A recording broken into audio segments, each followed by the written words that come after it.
Hi, this is Will Gethin. Welcome to the fourth episode of Series 2 of the Folly of Blissters podcast. In this episode, I talk with Cali White, a psychotherapist and ancestral healer working with people to clear their intergenerational trauma. Cali is the lead curator for a groundbreaking new exhibition which highlights how inherited trauma from the European witch hunts still affects us today. In this conversation, we explore Cali's journey from corporate burnout to becoming a therapist and reconnecting with nature through marriage breakup and menopause, and her ensuing year-long pilgrimage across Britain, gathering women together to work through their ancestral trauma. This the catalyst for her I Am Witch exhibition, which took the news headlines by storm with its first run early this year. I hope you enjoy the journey.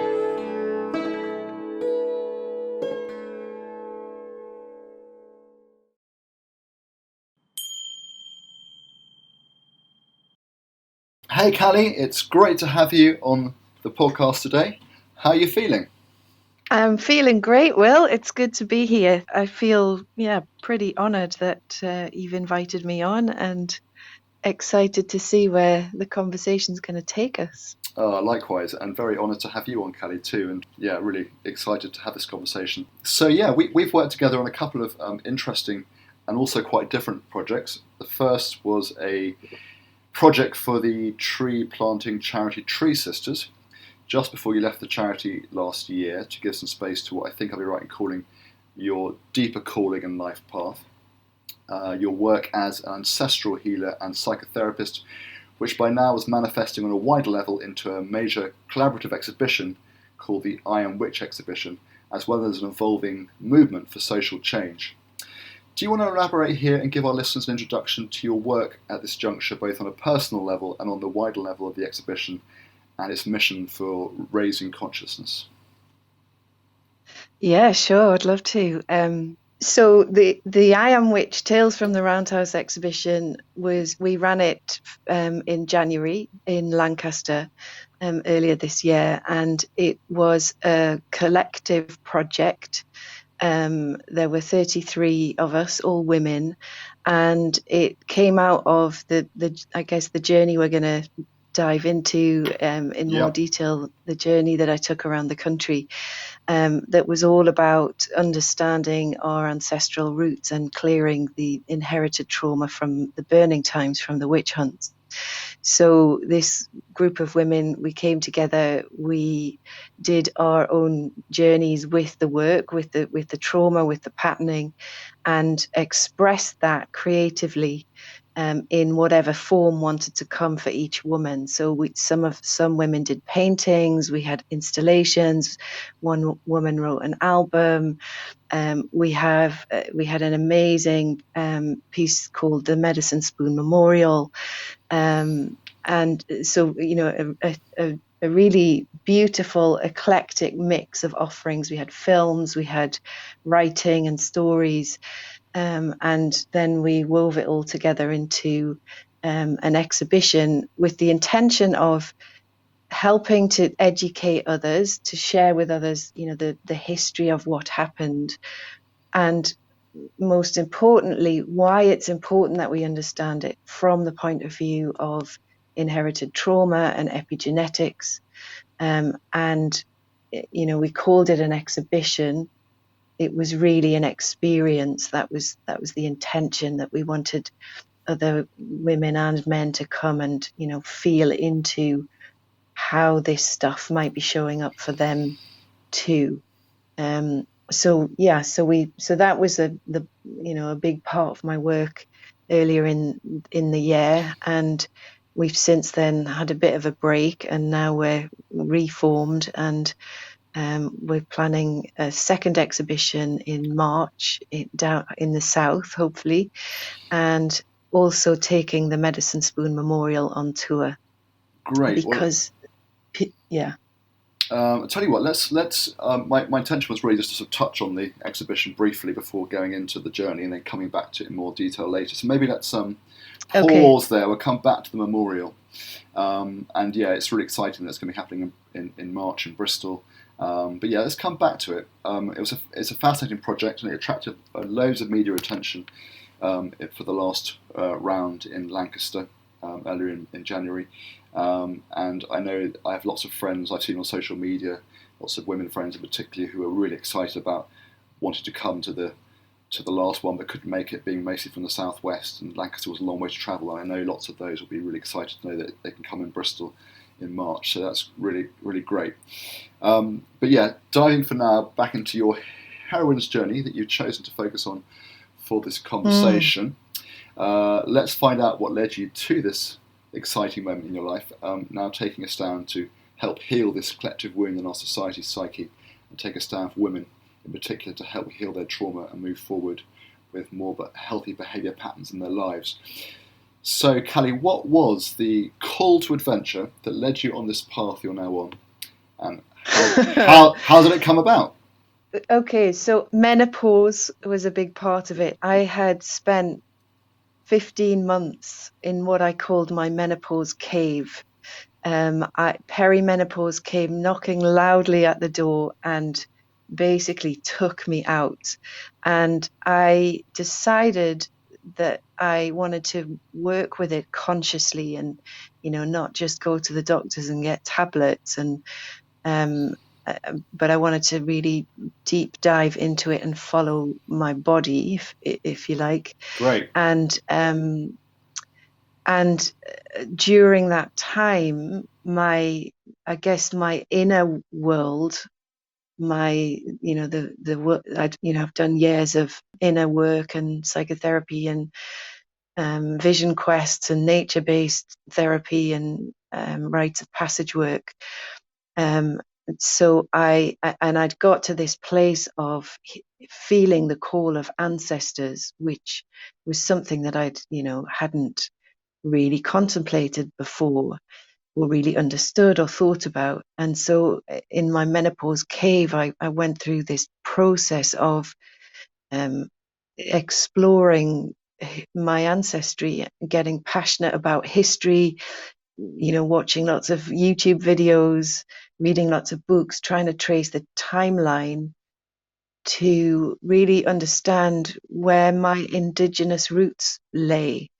And it was kind of in that, and through that process, working spiritually with ancestors, connecting with guides, and then in the research I was doing around our history and the timeline, bumped up against the burning times, the witch hunts, 300 years of witch hunts, which I didn't really know anything about. I really didn't know anything about it then. Yeah. I was aware that it had happened, but it wasn't something I'd learned at school or looked into or anything. So, it was kind of like a piecing together of history and ancestral roots, and whose shoulders am I standing on, and then understanding that I was carrying trauma that I'd inherited down the line, and started to talk to other women, and other women resonated with this too, and it was like pieces of the jigsaw coming together. It's certainly just remind me, Cali, how long what sort of time date was this menopausal cave period? What year are we in? So this is 2017, 2018. Okay. And then kind of towards the end of it, I was in a place of, what am I going to do? Like, menopause shakes up everything. For me, who am I? What am I doing?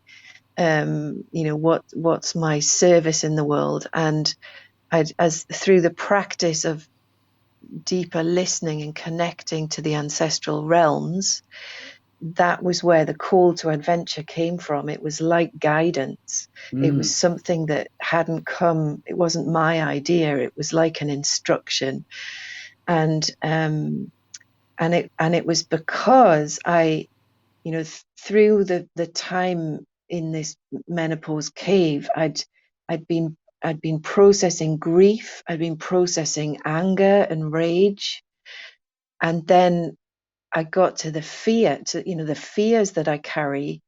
And, I asked the question, so how do I address fear? And the answer was, you have to do what you're most afraid of.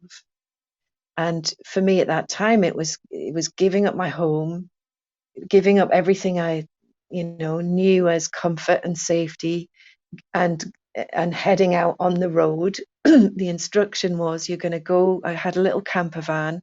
You're going to go out on the road for 13 moons for a full year, and explore the history and the myths and the stories and the land and the landscapes of Britain, as a way of really deepening my own roots. And whilst you're at it, you're gonna call ceremonies every full moon and invite women to come and honor those women who were persecuted as witches during the burning times. Wow, that's really wild, isn't it? I mean, like, And it was I'm curious just to know, like, what this calling, when it comes through, like, I guess everyone has their own different way of maybe hearing or receiving these kind of calls. But for you, does that come through like almost like actual words, or in sound, or a voice, or a feeling, or how does that come through for you, that message? a mix of all of those, actually. So I was doing a lot of shamanic drum journeying, Mm. to develop my practice as an ancestral healer. And so I was, that was one of the main ways that I, connected with ancestral guides and the realm. Yeah. And also just, really slowing down and being able to listen and feel in to, what was really what I really needed and what was being called for. I mean, I was getting a lot of wisdom and a lot of information through, and starting to feel a sense of, I'm not alone here. Like, this is really interesting. Oh, I'd never had this depth of spiritual connection before. Wow. So it was, I mean, it was a bit of a ride, I can tell you, but Yeah, I bet. it's like, and I think, a Was big part of was that my, partly scary in itself, or not? That's sort of like, wow, what is this? This is a new it, thing. Do I feel safe with this? Did it feel kind of always welcoming and reassuring, or did you ever feel a bit like overwhelmed by it? it felt terrifying. I can imagine. Um, to give up my home, like I was renting a place out that, Well, so I'm doing all going to that does leave sound this, terrifying. Yeah. yeah, and my work, and I'd been living on my savings were running out, um and so here I am about to just give everything up, put my stuff in storage, go out on the road on my own, and have to do these ceremonies. Was like, I've got to do what? um, and I think that one of the big pieces is it's about home, and that had been something that I'd explored a lot in my journey, because I'd never felt home. I'd never felt home in myself. Mm. I never felt home where I grew up. And I'd done a lot of work on that on a personal level.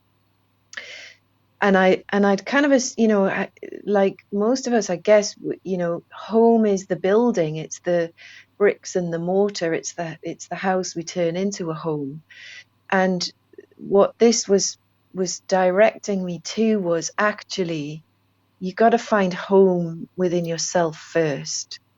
For years, I'd like had dreams and visions of a beautiful house in the country, and, that being home, and it just never happened. I just couldn't make it happen. It never came. And this was like, okay, I have to let go of everything I, I Associate have with been home. Yeah. conditioned, or led to believe is what I need, or what home looks like, or what home is, like, give it all up, just go out on the road, and through walking the land, through through exploring history, but through the lens of the people that made this history are my ancestors. I've come through them, then I will find home within myself. I love that that whole brave embracing of your fear and embracing the journey of the unknown and letting go of your plans and all the usual anchors and support and going out of your comfort zone. And yeah, it gives you the chance, as you say, to then sort of shed that skin, be born in something completely new that perhaps more naturally authentic rather than what you've learnt and been told and conditioned to be, and letting the real you kind of emerge through that experience and in the connection with your ancestors. So yeah, so you put the call out, did you, to some women, I think? Yeah, so the journey, the call to adventure and this 13 moon pilgrimage, I called it.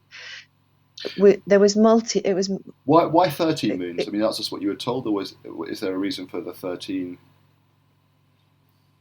13 because I guess because of the connection back to the feminine, connection back to, the time before the calendar, the Gregorian calendar that we have now, the 12 months. Mm. Our ancient ancestors followed the moon, the cycles of the moon, and there's 13 cycles of 4 weeks kind of thing, Yeah, 28, yeah, 27, 28 days.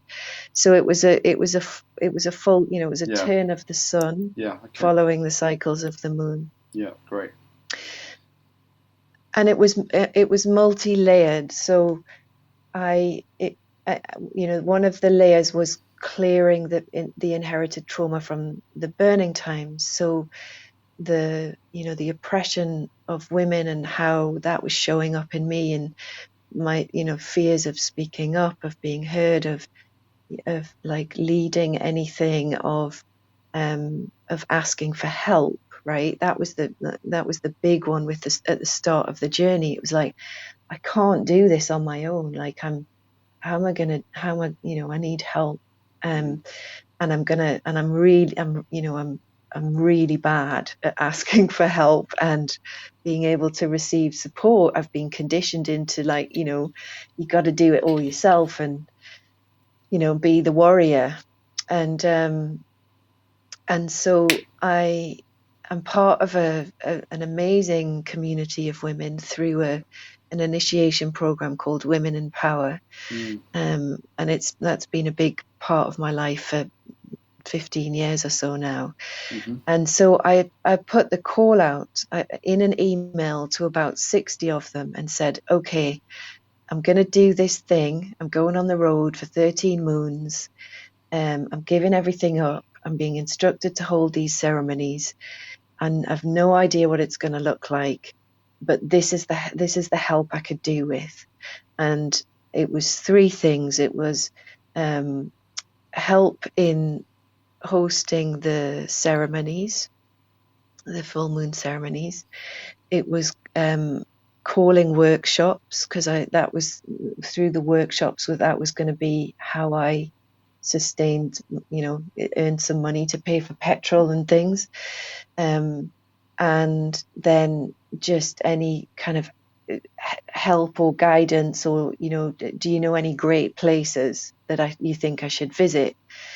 And it was kind of what it taught me about asking for help was, like, I didn't ask one specific person for one specific thing. Yeah. It was a generic, this is what I'm going to need, and then just trusting that the right help and the right support would come back. And it just blew me away. Like, before I knew it, like, I had all these responses. Yes, yeah, I'd love to host a ceremony. I'd love you to come and do a workshop in my village or my town or whatever. Or you need to come here. You need to go there. If you need a hot meal and a shower, you're welcome to come and stay the night. Or, it was just like, it was incredible. And before I knew it, I had a pretty much complete route map that was going to take me 13 moons all around the whole of England, up into Scotland, through Wales, and over to Ireland. The community of women we're kind of geographically spread all over. So it was mind blowing. It was Yeah, really moving. that's really astonishing, isn't it? And it's a really really brilliant and lovely example of Joseph Campbell's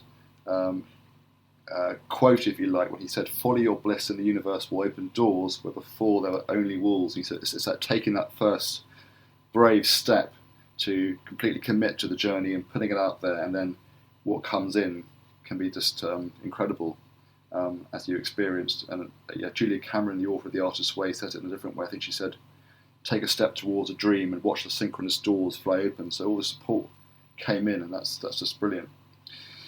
Yeah, and it didn't stop. It was a year of that. Fantastic. It was magical, and the other important part of that was accountability. So I had this group of women knowing what I was doing, and I would send them a monthly email update. Moon one. These are the lessons from Moon one, and like chapters, if you like. And they would reply, and they were supportive, and it was just it was a real that it was changing patterns within my nervous system around, I am not alone. I'm not doing anything on my own. And look what happens when we come together and we support each other. Wonderful. It was magical. Okay, so let's take a little pause there. I'm really looking forward to sort of hearing all about how this pilgrimage then unfolded and what happened. But I'm intrigued to know a little bit more about some of the background context to your life leading up to this point. So I know, for example, that you, in a sort of very disparate previous chapter of your life, you worked in the corporate world. I think you worked in a large American company. I don't actually know what the company was or what your role was, but I know you I think reached some kind of burnout at some point that led you to take a different path that you then came to be on, and to working more therapeutically and connecting with nature and so on. So I'd love to hear about that, but perhaps we could start by just getting a flavour of your kind of wherever you want to start, really. But yeah, your sort of maybe earlier life and influences growing up, but leading you to follow that corporate path, and then back to where we are now. Just needn't spend much time on it. Just to give it a quick overview. Yeah. Well, I guess I followed the classic conditioning of, you go to school, you work hard, you pass your exams, you go to university, you get a good job, and then that's success in life. And that was messaging, conditioning that came strongly down from my dad. And I think we talk about the hero's journey, and I know you have you're in touch with Maureen Murdoch and the heroine's journey. Yeah, she was the last guest. Yeah. Yeah, and that was a book I read a good few years ago, and it really, it was almost exactly how my life had gone. I'd disconnected and rejected the feminine, and didn't want to do anything like or be like anything like my mom. And it was all about going out in the patriarchal world and climbing the corporate ladder. And so that's what I did. I joined an American multinational, which was great fun. I worked hard, but I played hard. It was through my 20s and early 30s, and I lived in London, and but was fully entrenched in the world of consumerism. And I was never like massively money orientated, but I earned a good salary, and money wasn't an issue, and I could buy a flat in London, and buy clothes and eat out, and all of that, go on holidays and stuff. And and I think work, and I worked with some great people, and in a way, and it was, I think I worked for a company that was, it was a meritocracy. It was all based on recruitment from within. So there was a lot of people development training, which I loved, courses, and the psychology of management and all of that. And so I learned a lot, and it was the kind of company you could stay with forever. Yeah. If if you keep climbing the ladder. But I don't know, I got to a point where I started to think, I don't want to wake up when I'm 50, which is what I am now, interestingly.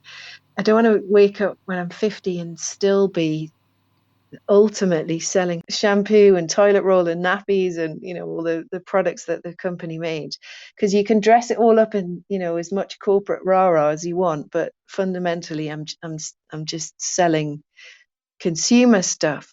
So that led me into starting to explore, well, so what is it I want to do instead? And the answer was always like people related. I loved the people aspect. I worked in sales, so it was, in the commercial side. And so then through that, I got interested in alternative therapies, which were starting to come through. I trained as a reflexologist in my spare time, and then I decided I wanted to train in psychotherapy. So I'd started that training as the kind of burnout happened. And the training that the model I trained in was psychosynthesis, which is a transpersonal model, Yeah, amazing model. I thought about doing that at one point. Yeah, sounds fascinating. And so it opened me right up, on every level, and on a spiritual level, but also in terms of connection to the land and sustainability. And, and this was back in 2003, 4, 5. And so there wasn't, the company didn't have, that didn't exist then. Yeah. There wasn't a sustainability team, or it wasn't even thought about. Yeah. And I experienced a clash in my values. I really got on a deep level our relationship with the ecosystem, with nature, that we're part of it, and here we are destroying it. So how can I spend all my time and energy peddling products that are, plastic bottles that go into landfill, and nappies, and things that aren't sustainable? How can I be doing that when I know that long term it's a disaster?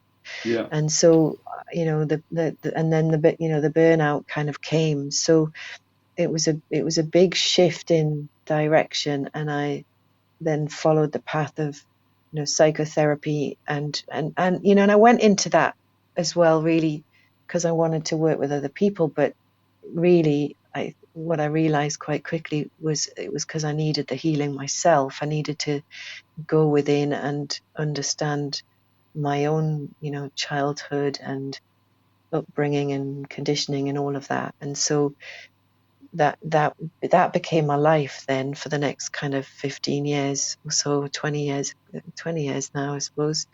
And then I got into rites of passage work, and running women's circles and vision questing. And I guess my spiritual searching led me to explore the Native American culture, and and Buddhism, and other philosophies, and I hold a lot of gratitude to the Native American peoples, and all they've gone through, because they're through their ways and beliefs and practices, sweat lodges and vision quests and medicine wheel and all of that really connected me back to nature and the land and my place in it, and wanting to care for it, and be a good ancestor, leave a positive legacy. Yeah. Great.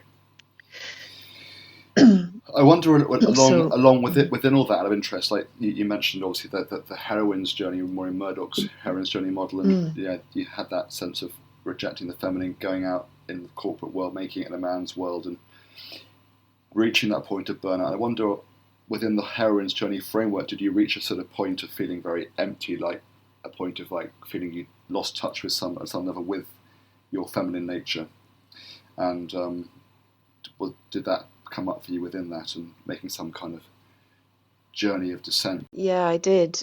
And the corporate world, what I understand now, which I didn't at the time, was that, feminine qualities aren't valued there. And so, like intuition, which is now a huge part and hugely important part of Your work? how I work, yeah, Mm. and live my life. That it was mocked, it was laughed at. I remember an older sales guy in the company, and he would always talk about gut feel. Like, we'd be talking about a sales proposition, or how we're going to get this through Tesco's or Sainsbury's or whatever, and he would come back with this, like, well, my gut feel says. And people would be like, you can't go on gut feel, where's the data? Like, we need the data. Yeah. And he was always right, Was he? and yet he was never valued. And I think that the higher up the company that I went, to almost director, I left at the director level. The competition got stronger and stronger, and um and and so when I left, it was like, I did, it was like falling into an abyss. I mean, I had the support and the holding of the psychotherapy training that I was doing, but it was like, so, like, who am I now? Like, the masculine patriarchal structure of, just even like going to work every day, like well, it wasn't a 9 to 5, it was like 7 o'clock in the morning till 10 o'clock at night. Sometimes it was like really long days. And then the structure of the financial year, and then there was so much structure in it, and I'm not saying like we should throw the baby out with the bathwater, because I really saw how important structure was, and how it provides holding. Because when I didn't have that, it was like, oh, like, now what do I do? Like, I had no sense of who I am and what I want to do in the world. And I think it probably goes a bit deeper than the masculine feminine split. It goes back to my to birth trauma and all the rest of it, and I was adopted, and my whole journey through that. And so Oh, wow, I didn't know you were but adopted. yeah, and so and it's all of this has been, it's the gift in the wound, isn't it? I guess we get to the treasure in the dark wood. It's the wound in me led me out of the patriarchal corporate world and Yeah. into the world of healing. Yeah. And it's been through that process that I've really been able to kind of come home to myself and find myself, and be able to kind of create a lifestyle and a way of being in the world that I feel is positive. Yeah. That's really important to me, is that I, through the ancestral work, it's like I know I am too gonna become an ancestor. And so what's the legacy I want to leave? How do I want to be remembered? Yeah. I want to be a good ancestor. So I hadn't thought of that before. Yeah. yeah. How can I be a good ancestor? Great. Yeah, it's an important question, I think. So I've explored quite a lot, and what's interesting is that it's only now that I feel like I've found my own groove. So the ancestral work and the burning times, particularly the witch hunt Yeah. work, I know now that that's my work. That's what I'm doing. Whereas before, I'd be running workshops and things, and it was kind of, they were based on other people's work, and Yeah. You're just as a exploring and result, finding your way. yeah, and but this feels like my work now. This is my contribution. And I don't mean that in the sense of like I own it and no one else can do it. Of course, that's not what I mean. But I mean, this is what I'm bringing is coming through me as first-hand experience of kind of, I've developed ways of clearing the intergenerational trauma through my own practice and exploration. Great. Well, I think that's a good point to sort of retake up the journey and begin, metaphorically speaking, the pilgrimage. So, yeah, when you began the pilgrimage, was there a symbolic or pertinent crossing the threshold moment where you took the leap of faith and began the journey, or was it simply sort of stepping out of that metaphorical menopausal cave? No, yeah. Where was your cave actually in terms of physical location? Where were you living? It was down in West Sussex. Oh, was I'd it? lived Okay. in West Sussex. Yeah. You were still down there. That was it was kind of, that was my married years chapters, and so did the pilgrimage begin with you leaving Sussex at that point? Yes. You packed everything up and then you left Sussex and off you went in the van and ended up eventually up in Cumbria. Yeah. Yes. Yeah. Where you absolutely. are today. Yeah. So yeah. What was the crossing moment? So I'd learned along the way about ceremony and ritual, and and I include a lot of that in my everyday life, I think now. And so I held a ceremony for myself, and I had a couple of gatherings with women, like endings, like ceremonies to mark the ending and the start of the new chapter. Fantastic. And I went to my favorite woodland, and it started on my birthday, which in November, and that, for me, that tied in with the start of the Celtic year. I'm a November birthday too. Scorpio. Sagittarian as well. Scorpio. You're at the end. I'm just the other side. Yeah. And it was also, I was also marking 12 months of not bleeding. So I'd gone through perimenopause, and the timing was perfect. It was like, yes, I've done my 12 months. I haven't had a bleed. That means I'm menopausal now. And so that's the time to go. And yeah. This stage, there's often on the hero's journey or the heroine's journey, there's often a mentor that kind of appears before or after the crossing. And in the fairy tales and myths, they often bring magical gifts and talismans. And I wondered, were there any interesting mentors for you this time around on your journey that perhaps inspired you to go for it, who supported you to make the pilgrimage, or gave guidance or inspiration along the way? Well, most definitely my ancestors. Yeah, okay, great.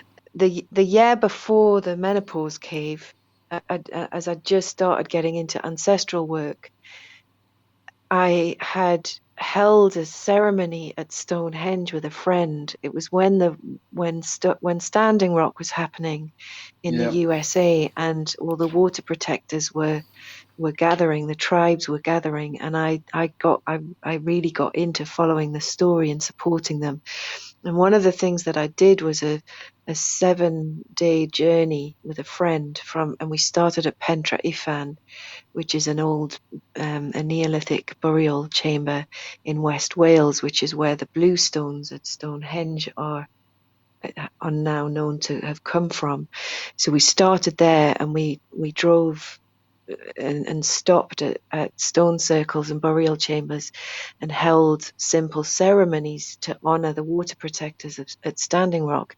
And we finished at Stonehenge on the morning of the winter solstice, which is when it's open to the public, and there's lots of people go, and the druids are there, and there's a big ceremony, and it's just beautiful. And so we were like, let's finish there and let's invite people to join us. And so we put it out on Facebook, and like 500 people said they were going, and we were like, oh my god, what are we doing? Like, the druids are going to be there.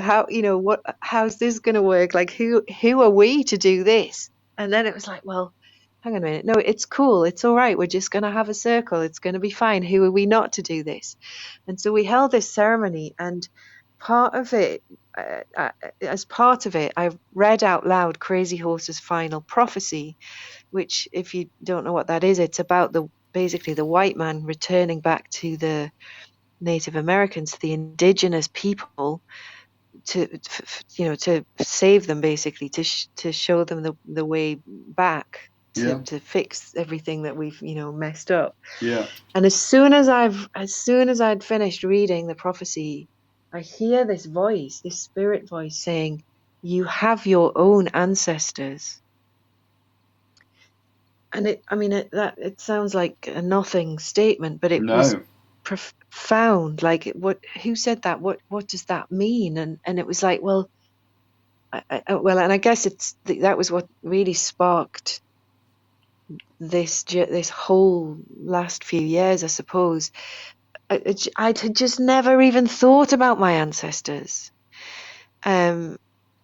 It wasn't something that was, had even come into my consciousness. And what I found with my work is this is true for so many of us. We're disconnected from our ancestors, and often it's because we've had troublesome relationships with parents or grandparents, or family members that may have passed on now, but are known ancestors. And so it's like, well, why do I want to kind of go there? Like, I've spent my life trying to get away from them. And which is what I guess, partly what I'd done.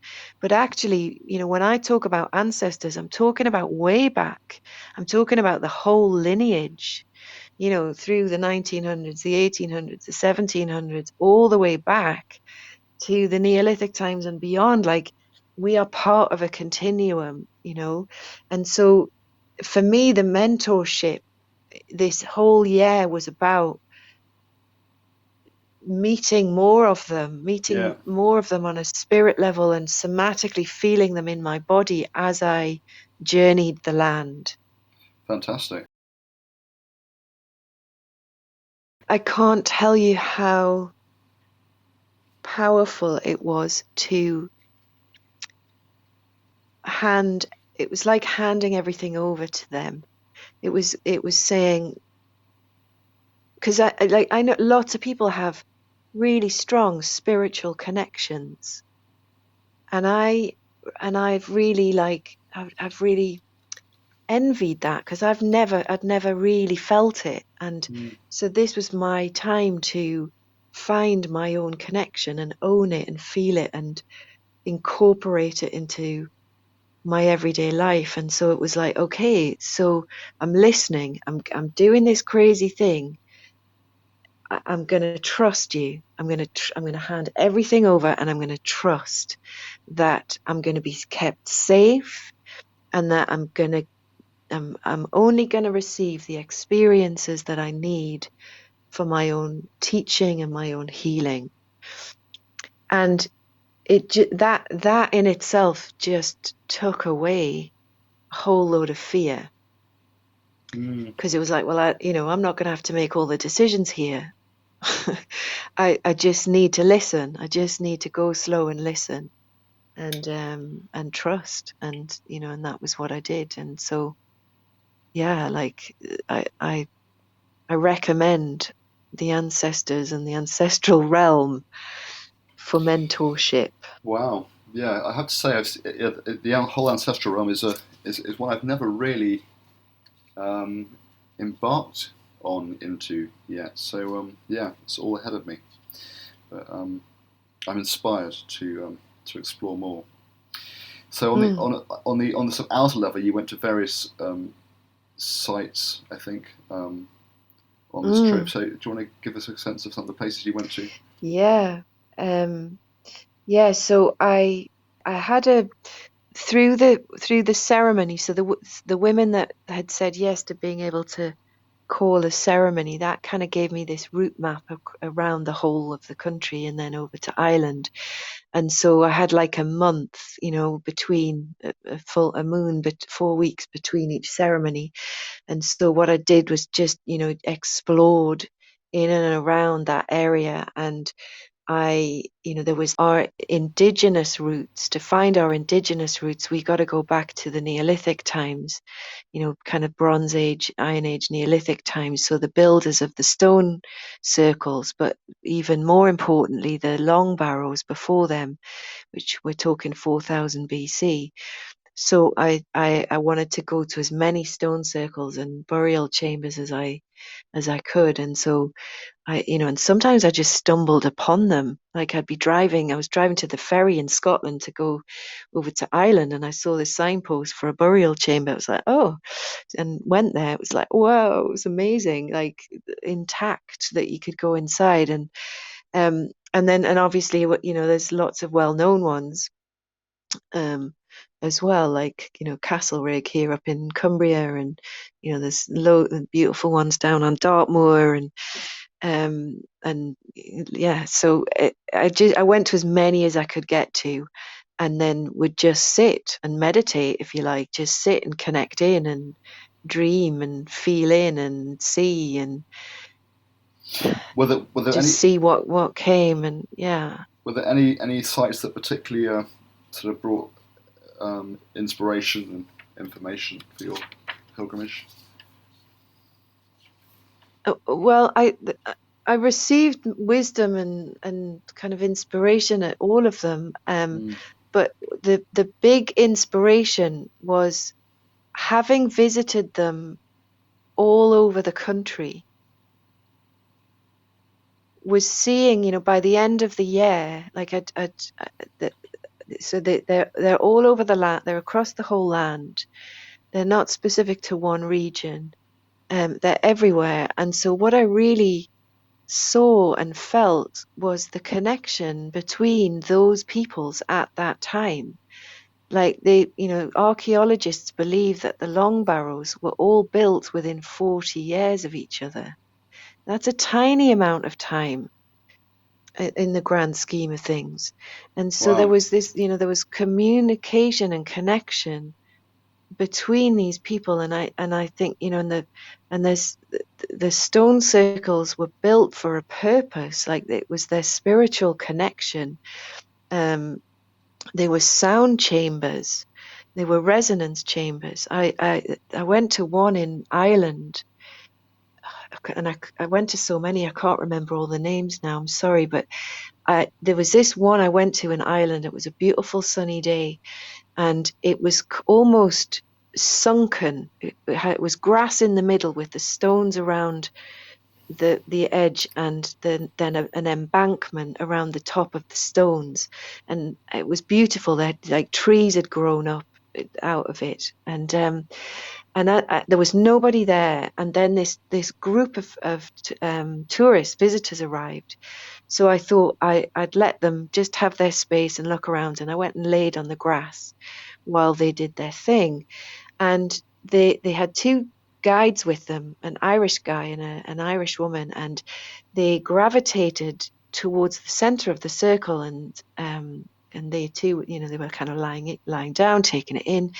And then this Irish tour guide, he got up and he started to speak. He started to walk into the center of the circle and recite these words that I can't tell you, was, as I was laid there with my eyes closed, they transported me like to another world.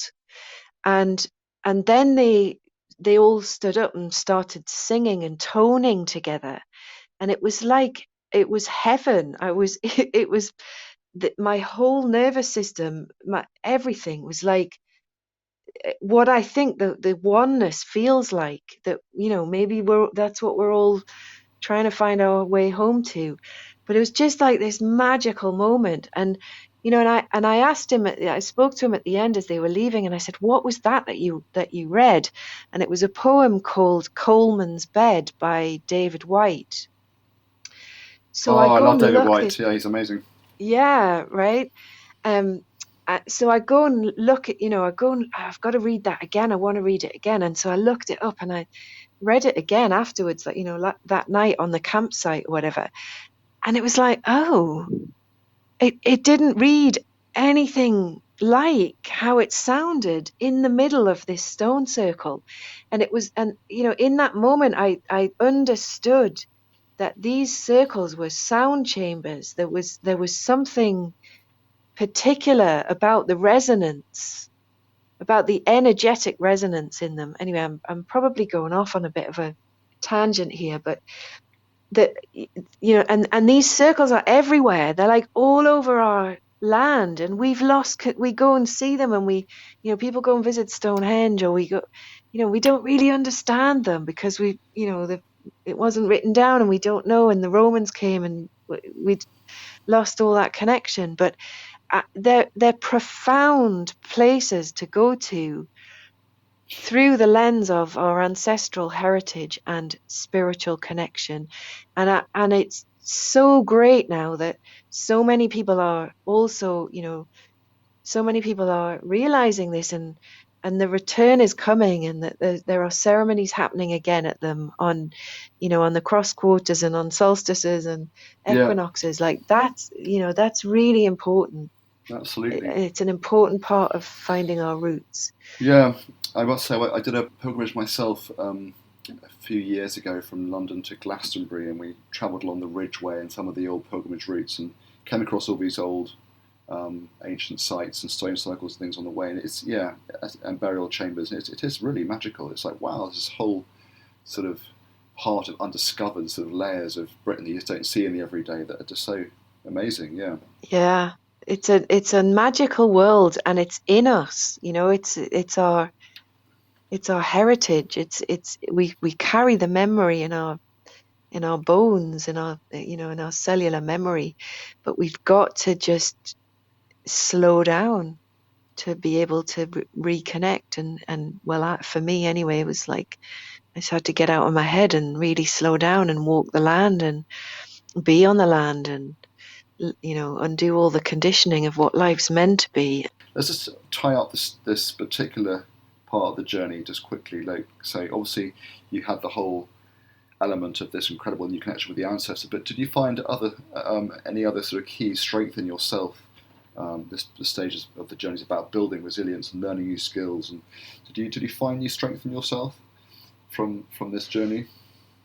Yeah, I mean, it changed me. It changed me forever. And by the end of it, I had this strong sense of knowing who I am, knowing why I'm here, what I'm about, how I want to live, what my values are, what's important to me. Um, and all of that in a way that I don't think I'd ever known before. And through the full moon ceremonies part of the journey, that was like practicing. It was practice ground for holding ritual and ceremony in a in a safe and contained way that that enabled healing and transformation for other people. So as my work continues, that's the bit I love, is the group space now. It's and coming together in ceremony, um, and it that all got. I haven't. It's that I now know the difference between learning it from a book and doing it from my own lived experience. Yeah. And I'm deeply grateful to all of those women that showed up. Like as each ceremony went on, the groups got bigger and bigger and bigger, and more women were called. And I think the resonance of the witch hunts and the burning times and the trauma that we're carrying, I think that's resonating more and more with more people within the collective. And so they were just coming. It's like, my God, where are they coming from? And the final one was in Stroud.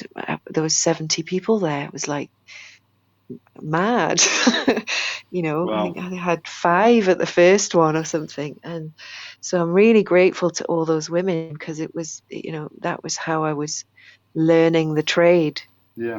I suppose. So yeah, let's take a step over into the next stage, into the dark wood stage of the journey, which is where you, in this instance, would have faced your greatest fear or challenge on the journey. So what would you say that fear or challenge was?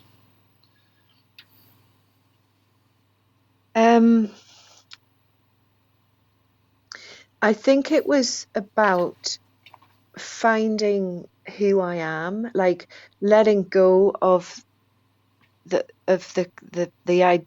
old identities of, that had been conditioned into me around who I'm supposed to be and what I'm supposed to be doing. And it, and it was about letting go of that. And that question, when you meet people, one of the first questions we ask each other is, what do you do?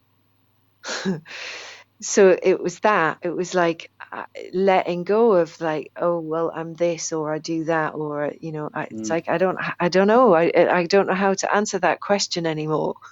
Because I don't have a traditional job, you know so it was about, and that was hard. That had been a really strong part of my my upbringing and corporate world. And that, like, what you do is a big part of how we judge each other, how we perceive each other. And so this was like, I've got to just let go of that. I'm not anything right now. I'm just flowing. I'm just going with the flow and letting life unfold in front of me. And and and that was quite hard. It sounds simple, but it was quite hard. Like, Yes, sure, it's a because death and rebirth on this stage, isn't it? It's like dying to something, being comfortable, just having to sit with that nothing, and then see what needs to emerge, see what's being born from that place. Yeah, and going to places during the year, like I went to a couple of festivals, or when I would end up in people's houses, or in that, hospitality, um or just visiting a castle and talking to people. That when that question came up, it was learning how to be with that in a way that didn't, because it would trigger it would trigger a trauma response in me. Not to It sounds ridiculous, I know, but it's like, not to have a clear identity of who I am. It's like, oh, but what are people going to think of me? So that was quite hard, was to just let it go. Like, I don't have to be anyone for any I don't have to be anyone for anyone. I can just be it, with myself, with the land, guided by the ancestors, my history, my heritage, nature, and see what happens. And and just show up.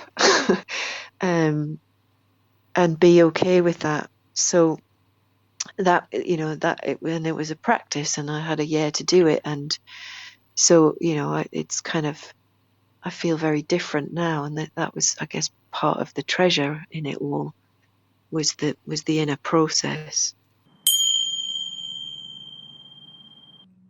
Hi, this is Will here again. That bell was just to alert you that we're going to take a quick break so I can tell you about the different ways to listen to and engage with this podcast.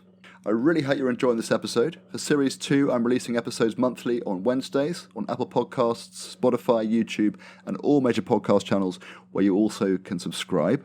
Any ratings and reviews on Apple Podcasts would be greatly appreciated, as they really help to let others know about Follow Your Blisters. And don't forget, we're spelling blisters with a double S on the bliss. To find out more about this podcast and the hero's journey, please head to my website, consciousfrontiers.com, where you can sign up to the monthly newsletter for news and updates and follow our social channels. Thanks for listening, and now let's get back to the journey.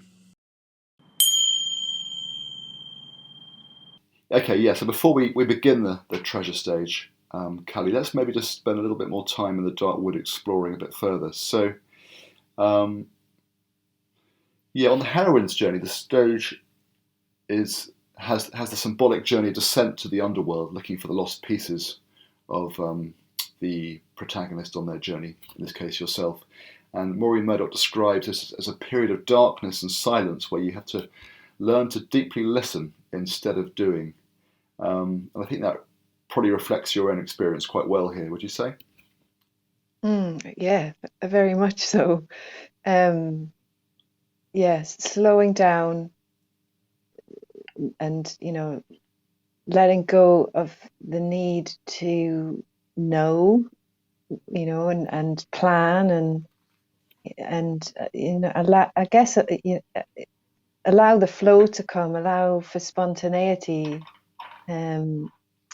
allow for the intuitions that come, that come in, and they come to us in different ways, don't they? And sometimes it's just a sense of like, oh, I need to go there, or ooh, that maybe doesn't feel right. I'm going to say no to that, or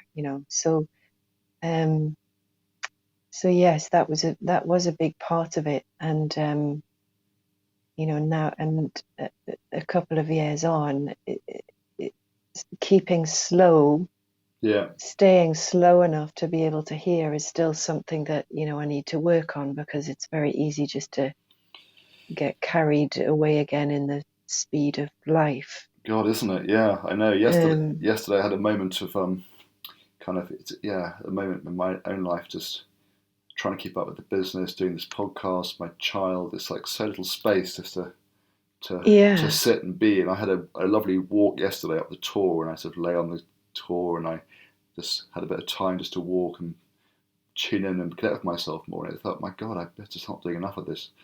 So yeah, I completely relate to that difficulty in keeping up with making space. Yeah, so important. Yeah, and I think the other, the other piece of the dark wood for me was, I talked earlier about changing patterns of behavior that are rooted in trauma. And this asking for help and being able to receive. One of the things that I kind of known about myself was that in order to be in connection, I have to be giving. Mm-hmm. That was kind of the dynamic between my mother and myself. And so, and then obviously then I take that pattern, if you like, out into the world as I've grown up. And so here I am in a place where if I'm going to be able to do this, and if I'm going to be able to survive, I have to be able to receive. And and seeing that receiving is as important as the giving, because it's the figure of eight, a figure of eternity. We give, we receive, and it needs to be balanced. If everyone's just giving all the time, then no one's receiving. So and that was hard. Again, it sounds really simple, but just the simple things, like the amazing hospitality from so many people, like come and stay here for the night, or they'd make dinner or whatever, and I would always need to take something, some flowers or a candle I'd bought, or something it's very important as a way of expressing my gratitude, but still like noticing this sense in myself of how much did I give and how much did I receive, and did I feel balanced about that? So that was an interesting part to explore as well. So this stage can also be about meeting the shadow, those unrecognized and rejected parts of ourselves, and acknowledging them and making them conscious. And I think I know you're a lady who really likes to dive in and meet her shadow. So I'm sure this will be an integral part of your journey. But yeah, tell me about meeting your shadow on this journey, and Well, how did you work with that? yeah, interestingly, I've done a lot. I've done my fair share. I think it's fair to say I have done my fair share of shadow work over the years, and and that's been, on a personal level. So the shadows that have been born out of my upbringing, my conditioning, my all of that, my childhood. What this journey was really about was the shadows within the collective. Okay. So just to bring it back to the witch hunts, it was like I'd understood that a connection between what our ancestors had experienced and how that had established patterns of behavior and nervous system responses, and it's kind of all the realm of trauma. And then through the field of epigenetics, that's passed down through the generations. And so we are still living out these patterns of behavior that are rooted in survival rather than connection and collaboration. Yeah. And so the journey was about the collective shadow. So these women coming to the ceremonies, it was calling out that actually, because again, when I talk to people about the witch hunts, and when you see stuff on the internet about the witch hunts, it's generally about the witch, and the women are the victims. But actually, what happened during those times, to a large degree, was it became the women in the community became the accusers, and suspicion and mistrust and fear and betrayal became a way of being amongst women. And we don't talk about that. I've sat in women's circles, I've run women's circles for years, and I've always felt this underlying, can I really trust this? Can I really share my whole heart here? And I've been bitten, a few times, as I'm sure many others have too. But we're not. It's like in my world, it was never named. It wasn't being named. So my mission, if you like, was to name that shadow, that as women, we're still perpetuating the wounds of separation. We're holding each other down. We're jealous of each other. We're envious. We are, we play small in order to, not be judged or shot down. We betray each other, and this stuff starts in the infant school playground. So that was a big part of the shadow work. And then, looking into how I carry it in myself, and, how I am in relationship with others. And, right at the root of it all is my greatest fear was of people. It was of other people. I could be alone in a woodland, or alone on top of a mountain, and I'm fine. I feel safe on my own in nature. But if there's it's when people come into the mix, that's what triggers my trauma response, my fear, and then all the various behaviors that go along with that. So it was kind of work to try to change my own part in that, and work in a way that was inclusive and and obviously non-judgmental. And one of the ways I did that was through the money. With money, I it was kind of a bit of guidance at the beginning. It was like, so you don't need to worry about money. Everything you're doing, you're going to offer on a energy exchange, pay as you feel, gift economy, whatever you want to call it. Yeah. Work on that basis. And so when it came to the ceremonies, everyone was invited to leave what they felt they wanted to, or they could leave. And then all of the money from those ceremonies I donated to Tree Sisters and to Women in Power. Amazing. And and it's really, money is really interesting. There's a collective shadow around money, and we're all really different around how we deal with money. And what I learned about it for myself was that it can be a reflection of my own self-worth. Yeah. So if that makes sense. Absolutely, of course, yeah. So there was some deep diving on that, and but I always received what I needed. I didn't, no more, no less. I had exactly the right amount of money I needed to get around and pay for my petrol and campsites and pay for venues and food and things. And, I went to castles and museums and, paid to get in those. And through the ceremonies and the workshops, not the ceremonies because that money was donated, but the workshops, I received what I needed. Well, that's such a relief. That's a pretty awesome achievement to pull all that off, the whole thing, and made it work, and trusted it would happen, and it all happened, and more. Thank you. Yeah, and I didn't. The dark wood thing was like on the outside, it looked like a dream. It was I was on this magical trip, and I didn't have any. There was no breakdowns.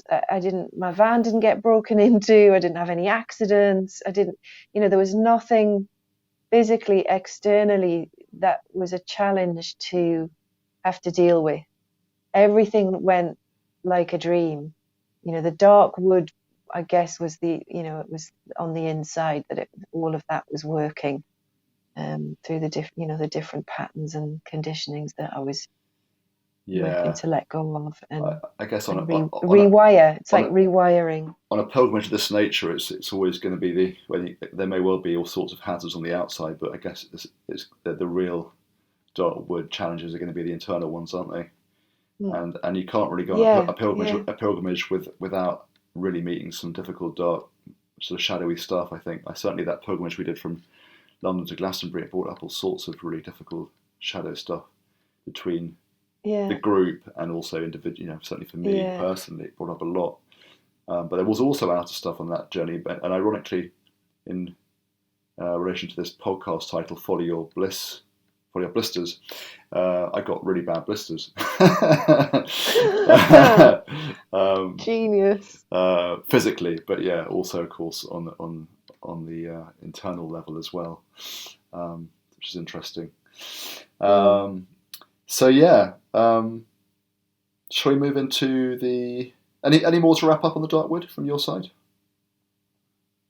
Well, I guess the last thing that comes is death, right? The darkest of the dark. And when you're dancing with the ancestors, you can't avoid thinking about and facing into death, and and what that means, and all the rest of it. And so I went through. I mean, it wasn't wholly new to me. I'd done a little bit of death work before, but sitting inside a long barrel, contemplating death, it was something else, and there was a little bit of having to go through some, feelings of terror, I guess, around that. But ultimately, where I've come out is with this, like, I'm not afraid of death anymore. Like, I don't want to die yet. I'm not ready to die yet. There's things I want to do.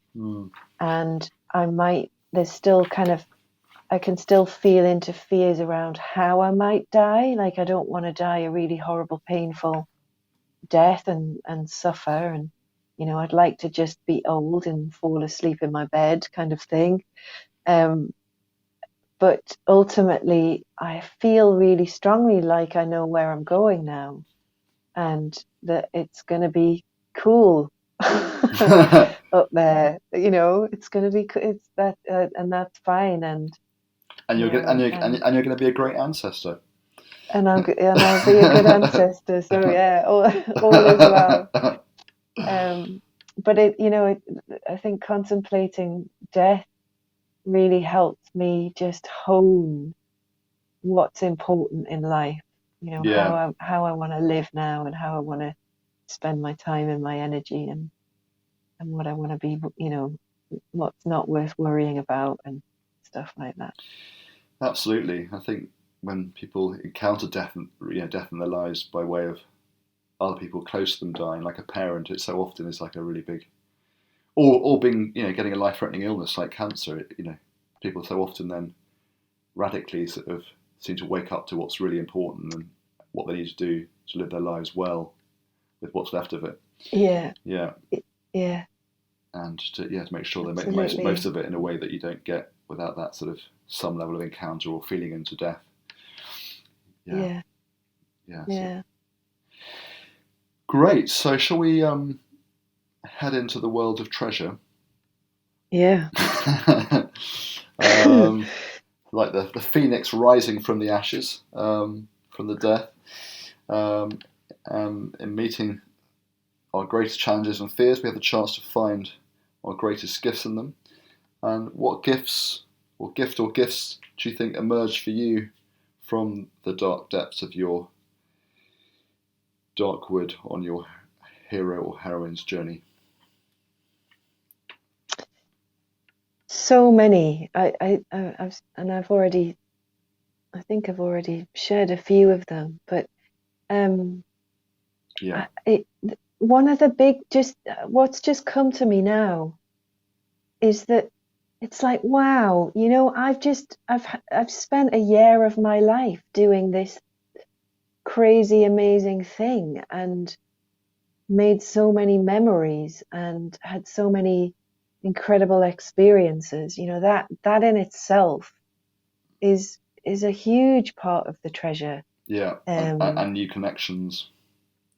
and yeah, and I and yeah, connections. I mean, I met so many people, and so many women coming to the ceremonies and the workshops that I ran, and interested in the work, and connecting around the work. And obviously some of that's led on to the Silver Spoons Collective, and the exhibition that I talked about, um, Which are all great and treasures.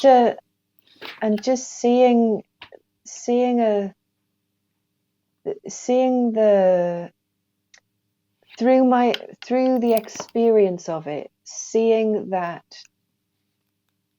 we are amazing people, when we're living in right relation to the earth, to each other, to our own selves, to our purpose, when we're following our bliss, and we come together and we collaborate, then we make magic. And it in this crazy time where the old systems are falling apart, and there's so much chaos in the world, and everything feels like it's speeding up, and and the wounds of separation are being exaggerated on every level. All that chaos is going on in the world. It's like I've experienced what happens when we live really true and right, and with a will to heal and survive, to heal and survive, yes, but thrive and live Mm. well. That it's possible, it's possible. I can see it's, I think, what Charles I can never pronounce his name, Eisenstein, Eisenstein, yeah. says is that, the world that we know in our hearts is possible. It's like that's what I lived for a year and have continued to live. So Mm. that, That's a I'm deeply grateful for that. that's a wonderful gift. And just that, and a love affair with this land, with this country, with our history, with our heritage. It's incredible. Like, I guess one of the good things about the chaos in the world is people are traveling abroad less. It's like great, like holiday at home. There's so much to explore and learn, and when we think of that as the people that we've descended from, like if you're from this, this heritage, um, it's amazing. It's magical. I love it. I love this land. I love this country. The diversity, from the moors on Devon and the wildness, and in I'm heading Yorkshire down and to the Peak Devon District, and Devon next week. So yeah, I'll get to revel in all that majesty. yeah, and go and meet some pirates. Oh, it's Cornwall, I suppose, but Well, we um, are on the treasure, so yeah, we might as well put some pirates in there. yeah, yeah, exactly. So yes, falling in love with my ancestral land. Well, that's beautiful. I mean, in a sense, there's in our modern culture, it's that thing of constantly wanting the thing that that's somewhere else, isn't it? And actually The to grass is always greener. yeah, and actually to realise that the grass is green and beautiful on the green and pleasant lands that you live on, and to really appreciate that, and find Yeah, nurturing and nourishment from that is beautiful. yeah, So, shall we move into return? yeah. Go for it. So after surviving all the ordeals, living through the death, you return resurrected in a sense, with the sense of starting a new life and the true heroine being something back to share. And you returned from the pilgrimage, and I know you started to guide a group of women through a creative healing process. And interestingly, I know much of this work initially happened at the amazing Hazel Hill Wood Centre near Salisbury, which curiously is where I facilitated my first Hero's Journey retreat, together with Alan Heeks, who founded that woodland. So I'm grateful to Alan for that opportunity, and also he introduced me to the 5 condensed stages of the Hero's Journey model that we're actually working with in this podcast. So yeah, a big nod to Alan there, and that's an amazing. Yeah. It's an amazing woodland, isn't it?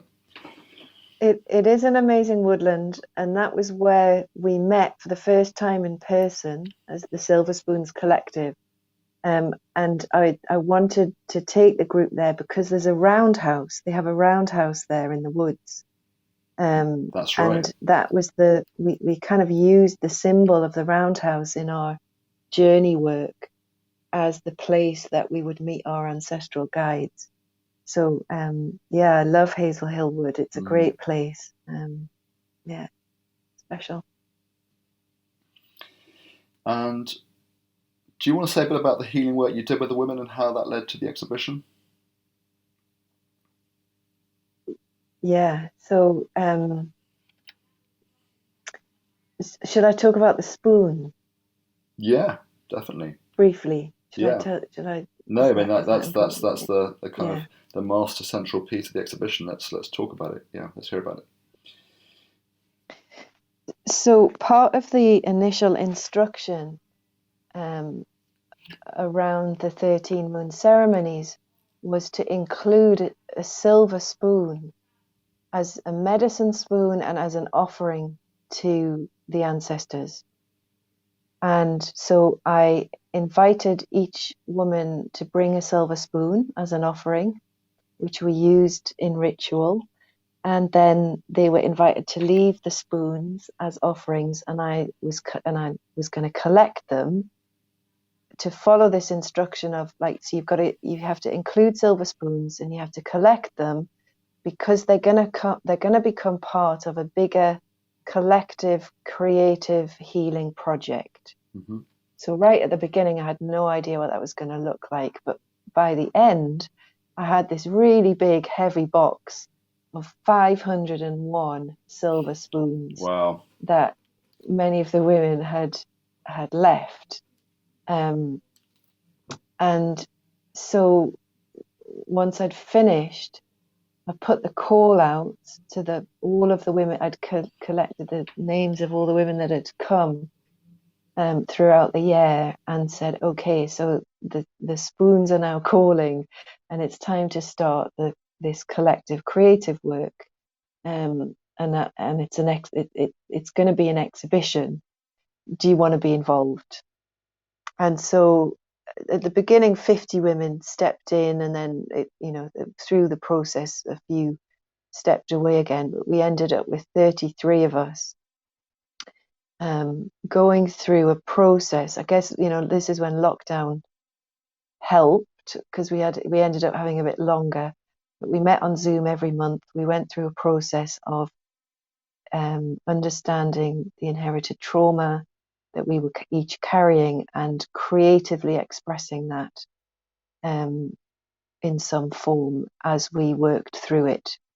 And then that was all woven together into the I Am Witch Tales from the Roundhouse exhibition, which we did in January. And the work goes on. So we're planning a second exhibition in March, because the response was phenomenal, like blew us all away.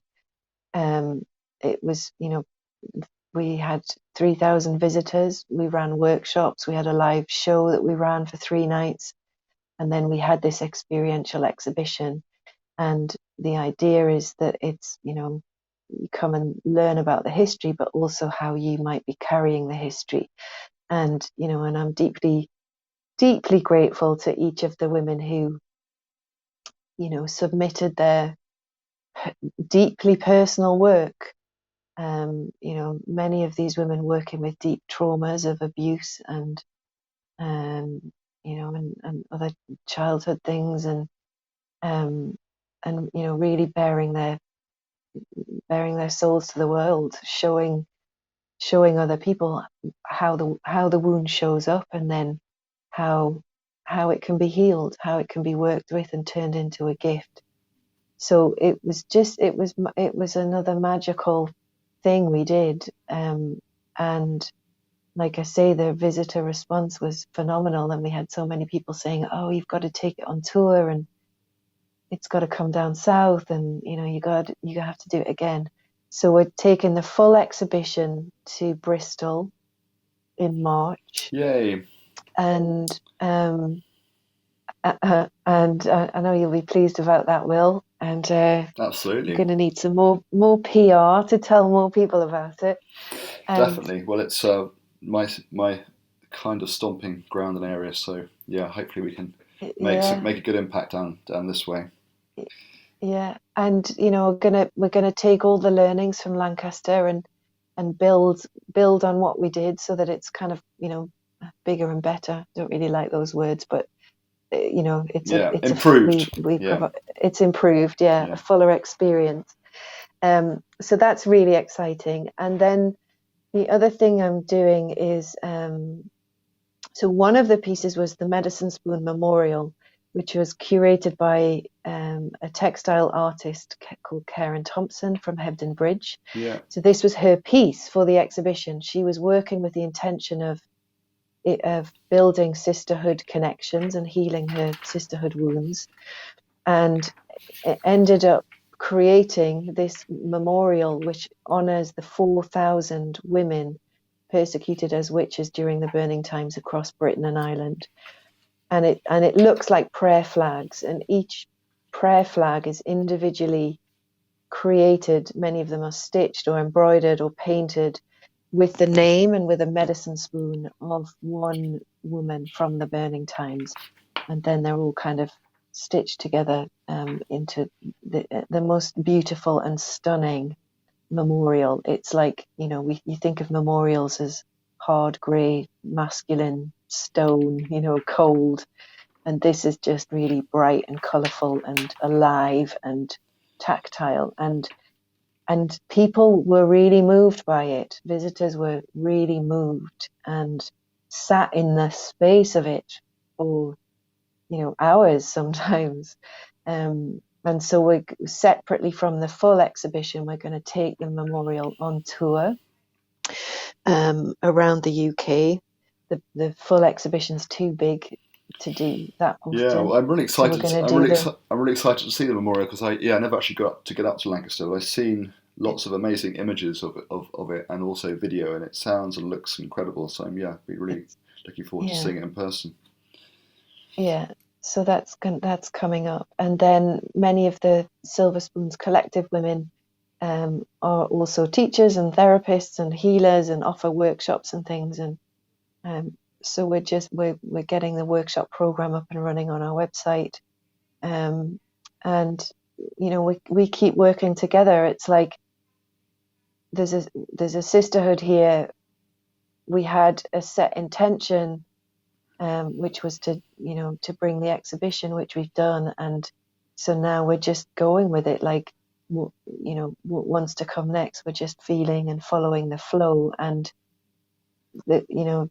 bringing more women in and men too. I think we're going to start to want to bring more of the male wounding into it at some point down the Yeah, track. yeah, Um, great. but the collective, it's about the collective wound and the collective shadows, really, and the more people we can reach with that, the better.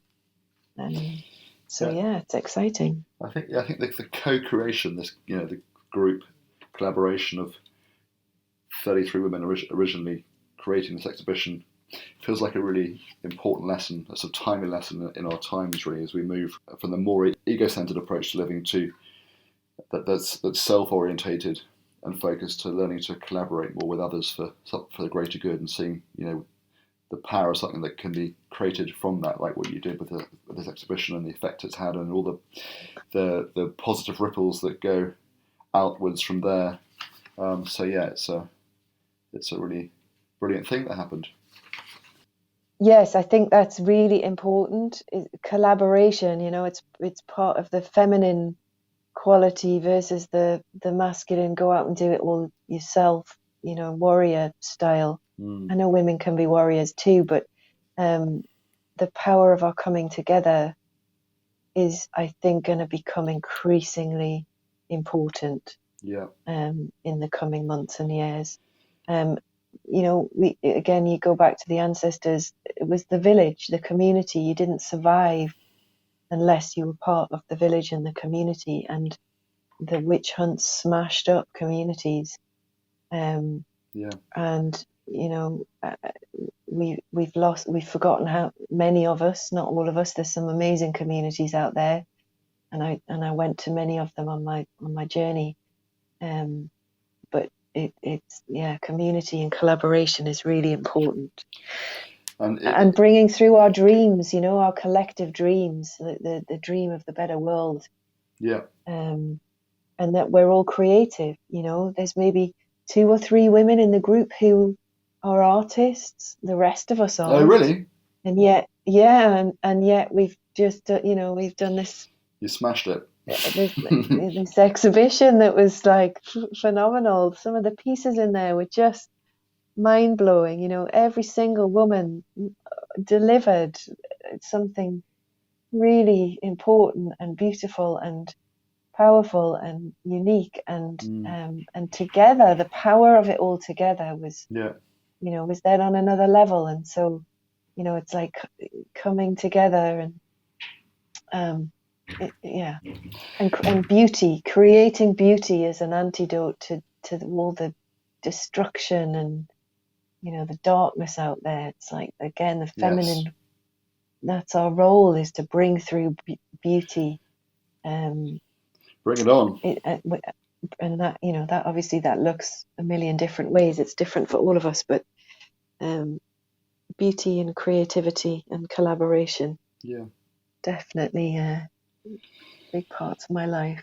Interesting. I've just been refreshing myself a little bit on Christopher Vogler's book, The Writer's Journey. Don't know whether you ever read that. It's about how No, I haven't. the hero's journey is used in screen writing, but he goes Okay. through the stages in a really nice, accessible way, and there's some really good, interesting, in-depth insights into the journey. But he talks about with the return stage, the elixir of responsibility, where a hero or heroine takes wider responsibility and gives up their loner status for a place of leadership and service to a group. And I thought that really, I was just reading it last night actually, and I thought, that's very very apt for Cali's sort of journey. It mirrors your own process of kind of through the pilgrimage, stepping into that place of leadership and service to a group, and then what came forth from that with this exhibition. Yeah. Yes, and it's, that, I guess that makes it sound simple. um, and the journey continues, and I guess life is it's a journey within a journey within a journey, and then there's new journeys, and I'm kind of on a new journey at the minute with the Silver Spoons Collective, and where we want to go and how we run it. And we've called ourselves a collective, and so that means different things for different people, and it can be what we do, it could be how we're run. And so, within that, there's lots of questions around what does leadership look like, and how do I do it? And my leadership background is corporate world, and and that's a collaborative feminine approach is very different. So it's like this is my next journey, and I guess the journey continues, and I'm still learning a lot. And so a big shout out to all the women of the Silver Spoons Collective for Absolutely, for bringing it. And I think what's important is that we continue to show up when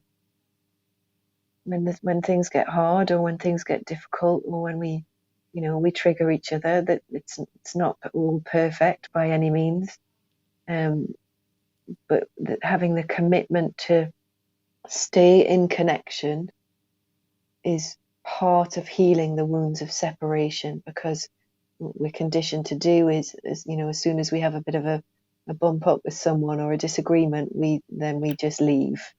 Well, at least that's my patterning, and I think that's true for many. Yeah. So it's how can resonate. How do we stay through it and work through it? And actually, what we find is our relationships deepen even more through meeting our, connected, the adversity, the challenges, the differences. Yeah. If we can work through them, absolutely, yeah, then our relationships become stronger. Yeah, definitely. Yeah, it's always an invitation, isn't it? You hit these adversity points and think, God, these people, Jesus, should I just drop it all together, as you say? But actually, that's the invitation. Yeah. The invitation's always there to turn that round and make it a deeper connection, and to grow that relationship rather than run away from it. Yeah. Yeah. So yeah, that's good. Now, interestingly, there was so much media attention for this exhibition, which was called obviously I Am Witch, and it was, as we know, it was about clearing the trauma inherited from the burning times and the European witch hunts. But part of the attention was also, I think, the fact that just witches and witchcraft have been very much in the zeitgeist in the recent sort of year or so, haven't they? And why do you think that is? Why are we seeing, arguably, a witches' revival, do you think? I think there's a few reasons. I think it's a pathway to empowerment for a lot of women, particularly the younger generations who, have maybe grown up with the Harry Potter franchise, where witches and magic was a positive thing. And I think it's it's an identity that is connected to a form of spirituality that we can discover for ourselves, that's connected to the earth and to energy and to kind of healing in that way. So it's great that there is a witches revival, and you kind of see it all over social media and TikTok and everything. But what's important, and what I guess the unique piece of the jigsaw that we are bringing, is understanding the historical impact of the witch hunts, on our psychology and the wounds of separation, as we've talked about. Great, thank you. So a couple of final questions back to the sort of wider journey to complete. Joseph Campbell, and also a yoga scholar and author of a great book called The Great Work of Your Life, called Stephen Cope. They both quoted Jesus from the Gnostic Gospel of Thomas, and this kind of ties into the idea of bliss as a kind of sacred dharma, and the idea of having a sacred duty to follow your true calling and do the work you're meant to do. And I have a feeling this quote will resonate with you. So Jesus said, you may well have heard this before, if you bring forth what is within you, what you bring forth will save you. If you do not bring forth what is within you, what you do not bring forth will destroy you. I can imagine that will feel quite true for you, and be interested to hear, would you say that bringing forth what is within you has saved you?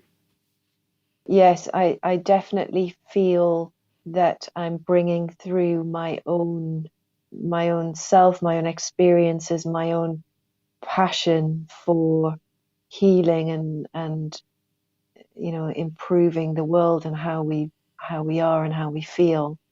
That it's come through and out of me rather than I've just read it in a book. And what resonates is it's not so much that I need saving, but if I don't bring through my own, call it my essence, my genius, my Your demon, truth. My truth, that like we all have this, then yes, that would destroy me, because and then it like festers away, as untapped energy and potential, and and then I'm like, oh, I'm not in my joy, and what am I doing, and all of that. And so then ultimately that that destroys my self-esteem and my mental health and all the rest of it. So I can see how that would lead to the path of destruction for sure. So I wholeheartedly agree and know from my own experience that we all have something to contribute. Like there's something that we can all bring and offer, and that's what we need to do. And I think part of the conditioning, especially for women, has been, we've got to be the best mother, we've got to be the best we've got to have the perfect career, we've got to be the best daughter looking after our pet, we've got to do everything. And we don't. Like, we just got to do the one thing that's ours to do. That might just be that might be motherhood, that might be to do with work or creativity or whatever. But I think it's really important that we explore the voices in our head that tell us we should do this or we shouldn't do that, or we're not good enough, or we've got to do that, because that's rubbish. I think often our truest calling is, hence the folly or blisters in a sense, rather than bliss. Our true calling is often the thing that for a lot of people feels really terrifying or scary, or so it's very easy for people to duck out of it and say, well, should do it, but no, I'll do something else, or I'll get sidetracked. Great, something else will come along, brilliant, and just keep putting it off. I think so. I think this quote is really is poignant in that way, really, that you have to bring that thing forward. If it's a thing you can't not do, even though there maybe was resistance to it. You have to do it, or it'll probably in some way have an injurious impact on you if you don't do it. Yeah. But interesting, you used the word daemon just then in terms of bringing things through, and I just stumbled across by chance yesterday a book called Embrace Your Daemon. I can't even remember the author's name. I never heard of her. I think she was a Jungian analyst, but the foreword of the book was by Thomas More, who was one of the early guests on this podcast. But the book was called Embrace Your Daemon, and it sounded absolutely fascinating. I've ordered a copy. Good. Yeah, so I'll be bringing forth my daemon very shortly. Watch this space. Great. Maybe we can interview you back for your own podcast, Will. Maybe help. No. Yeah, and then finally, what advice would you have for any fellow journey makers who might be stuck in the darkwood stage of their journey, or stuck in a difficult place and struggling to find their way forward? What would you recommend? Slow down, trust the process, and explore the stuckness. Great. In a nutshell. Do you want me to elaborate? No, I think that's perfect. Yeah. Slow down and maybe not sort of try and run away from it. Just stick with it. Stay there. Stay in that place of uncomfort. Yeah. There's gold in it. Yeah. There's treasure in it. The gold is in the dark, as Jung said. Yeah. Okay, so if anyone wants to find out more both about your personal work and the work of the Silver Spoons Collective and the upcoming Ironworks exhibition in Bristol in March and the tour of the Silver Spoon Memorial, where should they go to find out more information? I guess there's probably two websites, right? One being your personal website and maybe the Silver Spoons Collective one. Yeah, so my personal website is loveisOurPower.com, and then the Silver Spoons Collective one is silverspoonscollective.org. And we're also on Facebook and Instagram, so people can follow us there. Awesome, brilliant. Cali, thank you so much. It's been really brilliant and inspiring to talk to you and hear about your journey and this journey of the co-creation of the Ironworks exhibition and the work of the Silver Spoons Collective together. And I'm sure it'll be extremely inspiring and helpful for many others who get to listen to this podcast. So thank you very much. Thank you for having me on. It's been an honour and a pleasure. Thank you.